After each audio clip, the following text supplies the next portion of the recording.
എല്ലാവർക്കും സുഖമാണെന്ന് വിചാരിക്കണു. നമ്മളിന്ന് രോഹു എന്ന് പറഞ്ഞ മീനാണ് എടുത്തേക്കണത്. ഇന്ന് മീൻ കറിയാണ്, മുളക് കറിയായിട്ട് വറ്റിക്കുകയാണ് ചെയ്യണത്. ഞാൻ 1 കിലോ മീനാണ് എടുത്തേക്കണത്. അപ്പോൾ അതിലേക്ക് ഒരു 4-5 കുടപ്പുളിയുടെ ചെറിയ കഷ്ണങ്ങളാണ്. അത് കഴുകി വൃത്തിയാക്കി വെള്ളത്തിലിട്ടിട്ടുണ്ട്. പിന്നെ ഒരു പിടി ചുമന്നുള്ളി, ഒരു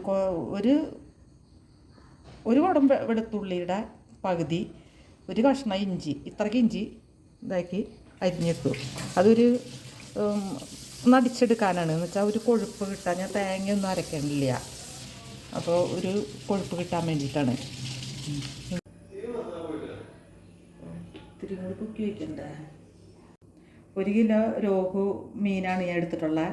അത് ഇപ്പോൾ നിങ്ങളുടെ ഇതൊക്കെ എന്താ പറയാമെന്ന് എനിക്ക് അറിയില്ല. അപ്പോൾ ഞാൻ അതിലേക്ക് കൂട്ടുകൾ തയ്യാറാക്കുകയാണ്. ആദ്യം മീൻ ചട്ടി വെച്ചു. അതിലേക്ക് കുറച്ച് വെളിച്ചെണ്ണ, ഒരു 2 സ്പൂൺ വെളിച്ചെണ്ണ ഒഴിച്ചു. എന്നിട്ട് ഒരു നുള്ള് ഉലുവ ഇട്ട് പൊട്ടിക്കുകയാണ്. ആ ഉലുവ പൊട്ടുമ്പോൾ നമ്മൾ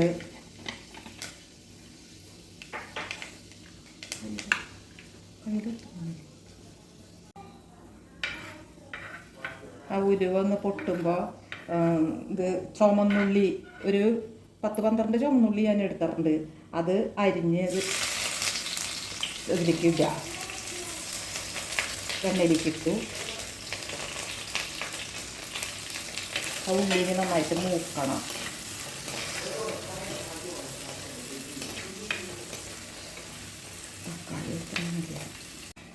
ഉള്ളി മൂത്തു. അതിലേക്ക് ഒരു കഷ്ണം ഇഞ്ചി ഇട്ടു.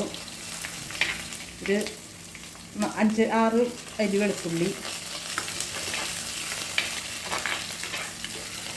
5 പച്ചമുളക് എടുത്തിട്ടുണ്ട് ഞാൻ. എന്ന് വെച്ചാൽ ഇത് എരിവ് കുറവാണ് പച്ചമുളക്. അപ്പോൾ 2 പച്ചമുളക് എടുത്തിട്ടുണ്ട്.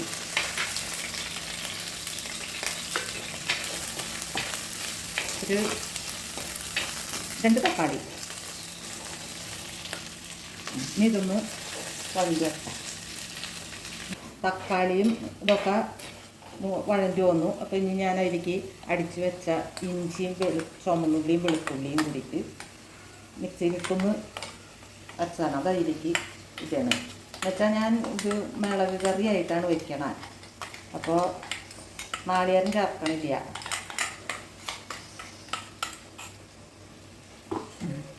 ഇഞ്ചി ഇത്രയ്ക്ക് ഒരു കഷ്ണം ഇഞ്ചി, ഒരു പിടി ഉള്ളി, അതുപോലെ ഒരു കുടം വെളുത്തുള്ളിയുടെ പകുതി അത്രയും എടുത്തിട്ടുണ്ട്. ഇനി ഇതിലേക്ക് കുറച്ച് കറിവേപ്പില ഊറ്റിയിട്ടാണ്. വീട്ടിലുള്ളതാണ്. കുടപ്പുളി ആയാലും വീട്ടിലുണ്ട്, പറമ്പിൽ ഉള്ളതാണ്. ഇപ്പം എനിക്ക് കുടപ്പുളിയുടെ ഒരു തിരക്കിലാണ്. കുടപ്പുളി ഉണക്കാനും പറക്കി കൊണ്ടുവന്ന് അത് ഉണക്കലിൻ്റെ ഒക്കെ തിരക്കിലാണ് ഞാൻ. മൂത്ത് ഇതാകുമ്പോൾ ആ പച്ച മണം മാറി കഴിയുമ്പോൾ നമുക്ക് പൊടികൾ ഇടാം.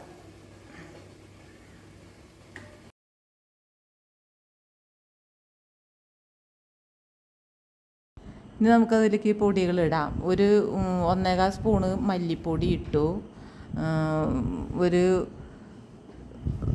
അതൊന്ന് മല്ലിപ്പൊടി ഒന്ന് ഇതാവുമ്പോൾ നമുക്ക് മുളക് പൊടി, ഒരു 1.5 സ്പൂണ് സാദാ മുളക് പൊടി ഇട്ടു. ഇനി ഒരു 2 സ്പൂണ് കാശ്മീരി മുളക് പൊടി ഇട്ടു. ഇനി അതൊന്ന് മൂത്ത് ആ പച്ച ചവയൊന്ന് മാറുന്നത് വരെ വഴറ്റി കൊടുക്കുക. കുറച്ച് വെള്ളം ഒഴിച്ചെന്ന് വെച്ചാൽ ചട്ടിയിൽ അടി പിടിക്കാതിരിക്കാൻ. ഇനി നമുക്കതിലേക്ക് കുടംപുളി, ഇപ്പം ഞാൻ ഒരു 3 കഷ്ണം പുളിയാണ് ഇടുന്നത്. ഒരു 3.5 കഷ്ണം പുളി. കുതിർന്ന വെള്ളവും അതിലേക്ക് ഒഴിച്ചിട്ടുണ്ട്. പുളി പോരാന്ന് തോന്നിയാൽ നമുക്ക് ചേർക്കാം.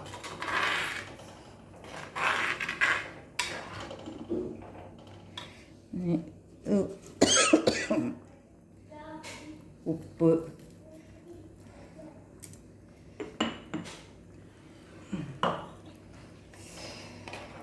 മഞ്ഞപ്പൊടി ഇട്ടില്ല, ഈ മഞ്ഞപ്പൊടി കുറച്ച്.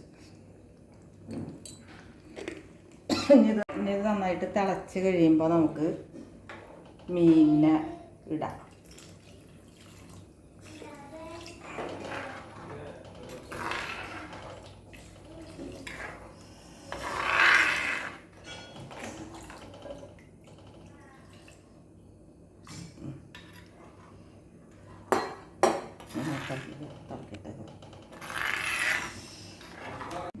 ഞാൻ ഇതിലേക്കിപ്പോൾ ഇത് അരപ്പൊക്കെ തിളച്ചു, മീനിടുകയാണ്.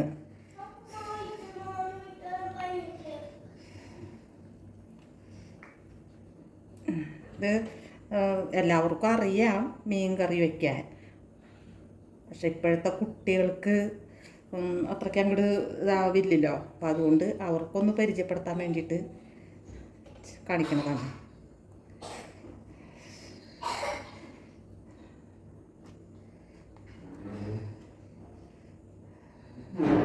കനം കുറഞ്ഞത് വറുക്കാൻ ഇങ്ങനത്തെ എടുക്കണം, വറുക്കാൻ ഇതവരെ കാണിക്കണം. അവർ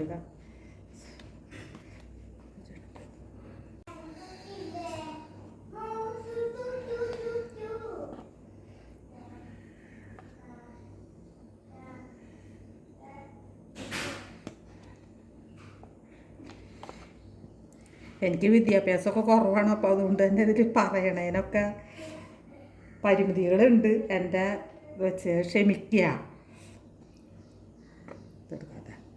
ഇത് നമുക്ക് ഒന്ന് മൂടിയിട്ട് വേവിക്കുക.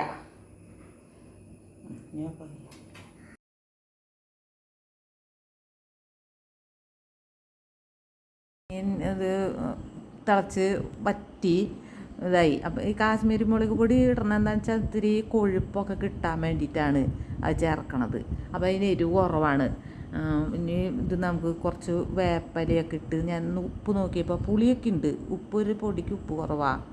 അപ്പോൾ ലേശം ഉപ്പ് ഇട്ടു. ഇപ്പോൾ കറിവേപ്പല പച്ച ഉരിയിട്ടു. അപ്പോൾ അത് വറ്റിച്ച് ഇതായി. ഇനി അത് തണുക്കുമ്പോൾ നമുക്ക് ഉപയോഗിക്കാം. ഇത് എല്ലാവർക്കും ഇഷ്ടപ്പെടുമെന്ന് വിചാരിക്കുന്നു. എല്ലാവർക്കും അറിയാവുന്ന കാര്യമാണ്. ചെയ്തു നോക്കുക. എല്ലാവരും ഇഷ്ടപ്പെട്ടെങ്കിൽ അറിയിക്കുക.